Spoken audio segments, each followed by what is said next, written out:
Good afternoon guys. Gagawa tayo ng laswa guys. So ang ingredients ng laswa ko, my version is kamatis at saka sibuyas na pula. May luya dapat yan guys, kaso wala tayong luya. So pasensyahan nyo na wala muna tayong luya ngayon. Sobrang mahal ng luya guys, kaya matras ako sa presyo, 200 per kilo. Sa Maynila guys, napakamura ng luya doon. Pag alis ko, ang 10 piso mo, siguro mga 3 gamitan na. Pero dito sa lugar namin, sobrang mahal. 200 a kilo. So, ito lang muna ang ingredients natin sa laswa, guys. Red onion, tsaka kamatis. Tapos, saluyot, malunggay, alugbati, kamuti tops. Optional yung kamuti tops, guys. It's either you put it or not. So, lagay natin ng kalabasa. Yan, guys. Yang kalabasa ko guys, nablanso ng 2 minutes kasi pabilisan tayo. Kailangan continue ang video. Tapos itong hipon. Yan, hipon guys. Naluto na yun sa init guys. Kasi ang dami kong ginawang video. So, yung iba naman, hindi naman naluto. Ayan, kagaya nito. Yan. Yan. Lumulukso pa yan kanina guys. Tumatalon-talon pa yan galing palengke. So, simulan na tayo guys. Ilagay ko na ang sibuyas at saka kamatis. Ilagay ko na. Yan. May pinakulong tubig na tayo dyan. Yan. Lakasan na lang natin ang apoy para mabilis.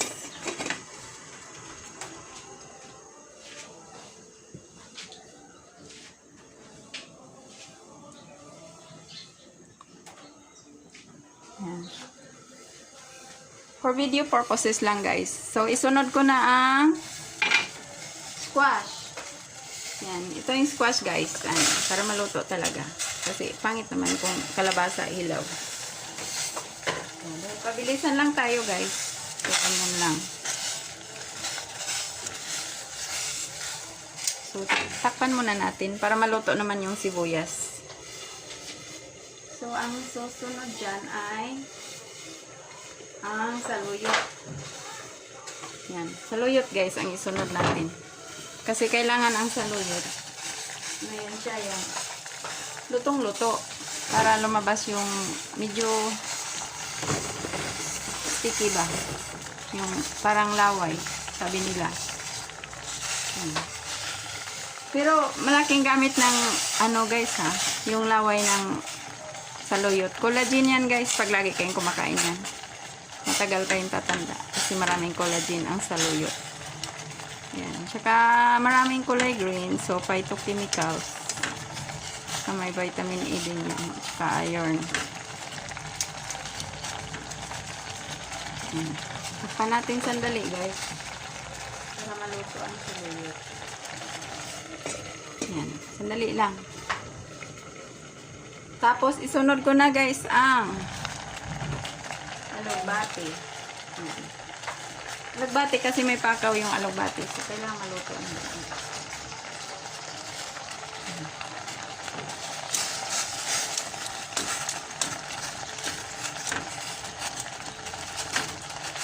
Tapos takpan ulit. Takpan ulit guys. Para maluto. Tapos isunod na natin ang malunggay. Kasi ang malunggay, medyo matagal-tagal din naman maluto ang malunggay. Pero depende sa klase guys ha. Kasi pag yung malunggay na bata pa, madali lang maluto yun. Ito kasi ano, medyo ilang araw na siya sa puno. Kaya pinutol ko na nga ang puno guys. Kasi para magkaroon ng mga bagong dahon. Magkasanga at magkadahon ng marami. Yan. May dagdag pa tayo dyan guys yung yung talbos ng kamote. Talbos ng kamote sa laswa ay optional. It's either you put kamote tops or not. So, optional yan siya guys. Pero dahil marami kaming nabiling kamote tops. Magtatanim kasi ako doon sa maliit na farm ng kapatid ko. So, yung dahon ng binili kong kamote, kailangan gamitin natin kasi hindi naman magagamit yun. Malayo kasi ang farm. Sasakay ka pa. Masahe ka pa ng 60 pesos. So, matagal pa mag-harvest. So, gamitin na lang natin ang dahon. So, yung pakaw na lang ang itanim. Tapos, yung last na i-add natin ay yung shrimps o hipon. Yan guys. Halos maubos na ang sabaw ng laswa natin guys. Pero dagdagan ko yan mamaya ng init tubig guys. Init tubig ko dito guys. Ayan. Kuha tayo.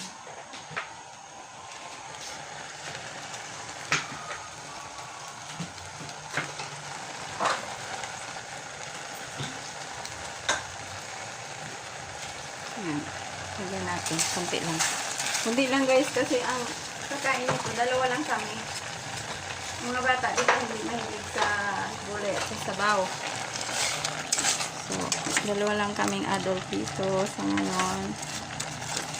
Nasa Ormoc City yung mga tao dito guys. Namamasyal. Namamasyal sila sa city. Ayan. Kuha na tayo ng panimpla guys. Asin lang guys. Asin lang ang panimpla ko dyan guys kasi ayaw nila ng magic sarap. Marami silang haka-haka sa magic sarap. Pero ako gusto ko magic sarap. Yan. Sa Maynila, hindi ako makapagluto na walang magic sarap guys. Kasi alam mo naman ang ingredients doon. Hindi na talaga ganun kasariwa. Dito kasi, dito lang pinipitas yung mga gulay karamihan. So yun. Ay, nasa luyot na yan.